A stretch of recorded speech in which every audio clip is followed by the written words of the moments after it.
जय श्री कृष्णा।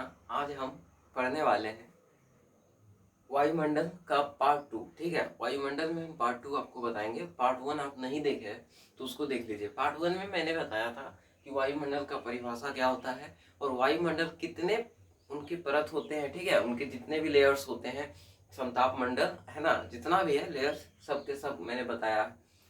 कौन से अक्ष में कौन सा मतलब कौन सा लेयर हमें क्या क्या मतलब प्रदान करता है। ठीक है, उसी तरह से मैंने बताया था। नेक्स्ट हमारा पार्ट 2 है ये वाला वायुमंडल का। ठीक है, पार्ट 2 आपको पढ़ना है। पार्ट 2 में मैं आपको जितना भी इम्पोर्टेंट ऑब्जेक्टिव जो बनेगा वायुमंडल के टॉपिक से, ठीक है, वायुमंडल के टॉपिक से जितना भी इम्पोर्टेंट जो ऑब्जेक्टिव क्वेश्चन बनेंगे सारे के सारे आपको पार्ट 2 में ही मिलेंगे। और आपको नॉर्मल कहते हैं ना जनरल नॉलेज टाइप पढ़ना है तो ये सब पढ़ सकते हैं। ठीक है, ये सारा का सारा जो है हमारे लूसेंट जो जीके है ना, जीके उसी से लिया गया है। ठीक है, उसी से मैं बताता हूँ और उसी के बेस पे ही हम यहाँ पे बताते हैं। ठीक है, क्योंकि नॉलेज कहीं से भी लीजिए कोई दिक्कत नहीं होता है। ठीक है, नॉलेज तो नॉलेज होता है भैया, पढ़ने का तरीका अलग होना चाहिए, है ना। बुक में तो बहुत कुछ लिखा होता है और बुक से आपको समझ में उतना नहीं आता है। ठीक है, जब तक उसका निचोड़ नहीं करेंगे जब तक समझ में नहीं आएगा। ठीक है, तो देखिए वायुमंडल जो होता है ना, वायुमंडल हम जानते हैं कि हमारे पृथ्वी के चारों ओर की जो हमारे गैसीय आवरण है उसे ही हम वायुमंडल कहते हैं। ये आप पार्ट 1 में पढ़ चुके हैं। ठीक है, ये है पार्ट 2। पार्ट 2 में देखिए आपको बताता हूँ, और उसमें मैंने बताया था कि ऑक्सीजन, नाइट्रोजन, हीलियम, आर्गन, जितने भी जीनोन है ना, जियोन और हमारा ओजोन, कितने कितने होते हैं, सबके सब कार्बन डाइऑक्साइड जितना भी है सबके मैंने बताया था परसेंटेज कितना होते हैं। यानी 100% कैसे पूछता है, ऑक्सीजन कितना होता है। ऑक्सीजन आपको देखिए पढ़ने को मिलेगा कि 21% होता है, लेकिन एक्चुअल में 20.99 होता है। ठीक है, तो यार ये सब आपको पढ़ना है तो पार्ट 1 में चले जाइए। ठीक है, आपको लिंक डिस्क्रिप्शन में मिल जाएगा, कोई दिक्कत नहीं है। देखिए वायुमंडल क्या होता है। वायुमंडल मैंने बताया कि हमारे पृथ्वी के चारों ओर, हमारे पृथ्वी के चारों ओर जो गैसीय आवरण फैले हुए हैं ना, उसे हम क्या कहते हैं, वायुमंडल कहते हैं। देखिए नेक्स्ट टॉपिक हमारा है कि सूर्यताप का केवल 51% भाग ही पृथ्वी को प्राप्त होता है, जिससे वायुमंडल का जो निचला भाग होता है गर्म होता है। सूर्यताप, सूर्यताप का देखिए सूर्यताप जो होता है हमारा जो सन हीट है, सन हीट है, जो सन हीट है वो हमारा पृथ्वी यानी अर्थ को सिर्फ 51% ही मिल पाता है।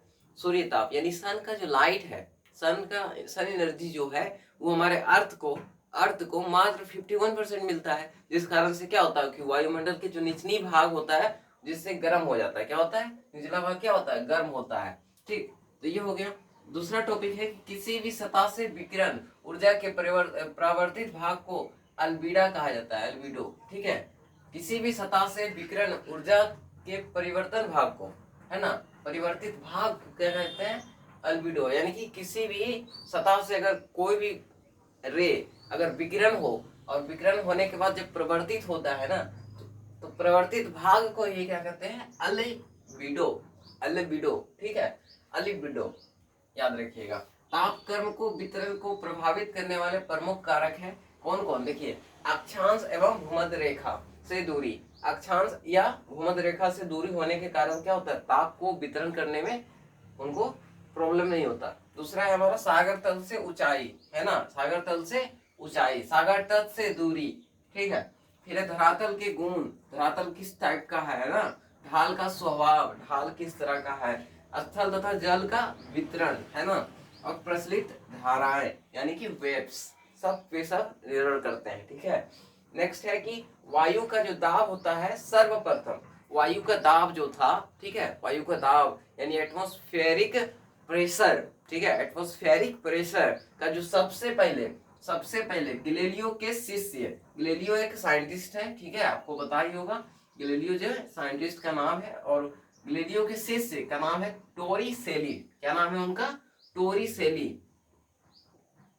टोरिसेली वैज्ञानिक के शिष्य हैं, कौन है, गैलीलियो के शिष्य टोरिसेली ने 1643 ईस्वी में नापा था। ठीक है, एटमॉस्फेरिक फर्स्ट टाइम, ठीक है, इन फर्स्ट टाइम गैलीलियोस, है ना,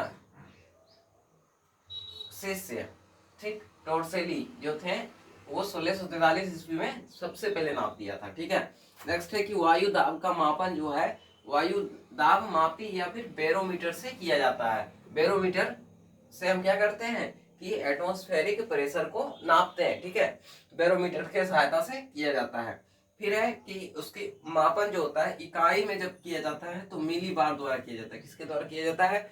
जब उसका वायु दाब का मापन जब किया जाता है तो उसको हम कहते हैं बैरोमीटर, और जब हम उसके इकाइयों का अंकन करते हैं तो वो करते हैं मिली बार से। किससे करते हैं? मिली बार से करते हैं। ठीक है, और वायुमंडल में उपस्थित जल वाष्प, यानी कि वायुमंडल में जो उपस्थित हमारा जल वाष्प है यानी वाटर वेपर, जिससे क्या होता है क्लाउड्स का निर्माण होता है ना। वायुमंडल में उपस्थित जल वाष्प को हम क्या कहते हैं? आर्द्रता कहते हैं, जिसको अंग्रेजी में कहते हैं ह्यूमिडिटी, है ना, ह्यूमिडिटी। आर्द्रता यानी ह्यूमिडिटी, ह्यूमिडिटी कहते हैं। यानी कि हमारे जो वायुमंडल है, वायुमंडल में जो जल वाष्प होते हैं, ठीक है, जल वाष्प का उपस्थित क्या कहलाता है? जल वाष्प जब उपस्थित होता है तो उसे हम क्या कहते हैं? ह्यूमिडिटी यानी कि आर्द्रता।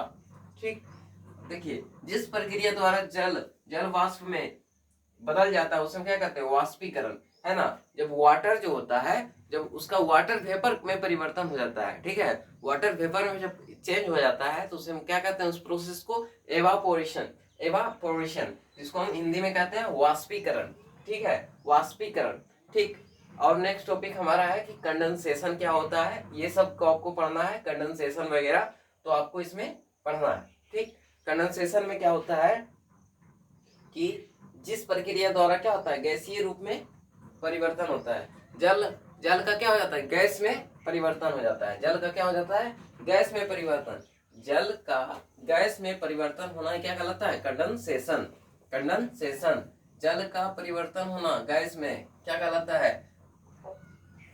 कंडेंसेशन। और जल का जल वाष्प में परिवर्तन क्या कहलाता है? वाष्पीकरण। क्या कहलाता है? वाष्पीकरण। और सूर्य ताप जो होता है वो कितना परसेंट होने के बाद वायुमंडल का जो निचला भाग है वो गर्म रहता है? तो 51%। और याद रखिएगा कि जो हमारा वायुमंडल में जो जल वाष्प होता है उपस्थित होने के कारण उसको क्या कहते हैं? आर्द्रता। जल वाष्प का वायुमंडल में उपस्थित होना क्या कहलाता है? तो आर्द्रता। ठीक है, आर्द्रता। देखिए आपको फिर से यहाँ बताते हैं वाष्पीकरण। वाष्पीकरण क्या होता है? वाष्पीकरण का मतलब होता है कि वाटर यानी कि जल जब जो जल वाष्प बन जाता है, ठीक है, जब जल वाष्प बन जाता है तो इस प्रोसेस को क्या कहते हैं? इस प्रोसेस को कहते हैं क्या चीज? वाष्पीकरण। क्या कहते हैं उसको? वाष्पीकरण। वाष्पीकरण, जिसको अंग्रेजी में क्या कहते हैं? इवापोरेशन। इवापोरेशन, ठीक, evaporation process. Okay, this is process, इसको क्या कहते हैं? प्रक्रिया है। ठीक है, अब नेक्स्ट है हमारा क्या चीज? संघनन। संघनन, संघनन। ठीक है, संघनन में क्या होता है कि जल जो होता है वो हमारा क्या होता है? गैस में परिवर्तन हो जाता है। किसमें होता है परिवर्तन? गैस में परिवर्तन होता है तो उसको हम क्या कहते हैं? उसको हम कहते हैं संघनन। संघनन, जिसको अंग्रेजी में क्या कहते हैं? Condensation. Condensation. Okay, this is process. ठीक, change into water into gas, then condensation यानी संघनन। वाष्पीकरण, water changes into water vapour, then this process is called evaporation यानी वाष्पीकरण। ठीक है, वाष्पीकरण। और जल वाष्प जब संघनित होकर छोटे छोटे बूंदों में धरातल पर स्थित वस्तुओं पर जमा हो जाती है। जल वाष्प, देखिए जो वाटर वेपर होता है ना, जब जल वाष्प जो है संघनित होकर यानी कि कंडेंसेशन की प्रोसेस में जब आता है, जिस कारण से क्या होता है कि रात में आप देखिएगा कोई भी वस्तु आप रख दीजिए, ठीक है, बाहर में, ठीक है, तो उसपे क्या होता है? छोटे छोटे बूंद क्या हो जाते हैं? जमे हो जाते हैं। उसके छोटे छोटे बूंद क्या होते हैं? उसपे दिखाई देता होगा आपको, जिसको कहते हैं हम लोग शीत। और उसको हम क्या कहते हैं? उसको हम कहते हैं ओस। शुद्ध हिंदी में क्या कहते हैं उसको? ओस कहते हैं। ठीक है, वही बोल रहा है कि जल वाष्प जब संघनित होता है तो छोटी छोटी बूंदों के रूप में क्या होता है? धरातल पर स्थित वस्तुओं पर जमा हो जाता है, जिसे हम क्या कहते हैं? ओस कहते हैं। क्या कहते हैं उसको? ओस। ओस कैसे होता है? तो जल जो होता है वो वाटर वेपर जो होता है, ठीक है, वाटर वेपर जो कंडेंसेशन के प्रोसेस से जो छोटी छोटी बूंदों में क्या हो जाते हैं, स्मॉल स्मॉल, ठीक है, स्मॉल स्मॉल बूंदे, ठीक है, छोटे छोटे बूंदों में क्या हो जाते हैं, संघनित हो जाते हैं। कोई भी वस्तु में जब रखे रहते हैं बाहर तो उसपे संघनित हमें दिखाई पड़ती है, तो उसे हम क्या कहते हैं, ओस कहते हैं। क्या कहते हैं उसको? ओस कहते हैं, ठीक है। और धूल कण सूर्य से आने वाली किरणों के परिकर्णन के कार्य है, जिसके कारण क्या होता है, आकाश का रंग नीला दिखाई देता है, ठीक है। धरातल पर सापेक्षिक आर्द्रता को क्षैतिज विवरण मेखला में पाया जाता है। भूमध्य रेखा प्रदेशों में अधिकतम सापेक्षिक आर्द्रता होती है, ठीक है। और शीतोष्ण चक्रवात का क्षेत्र जो होता है 50 से लेके 65 डिग्री अक्षांशों के बीच दोनों गोलार्धों में पाया जाता है।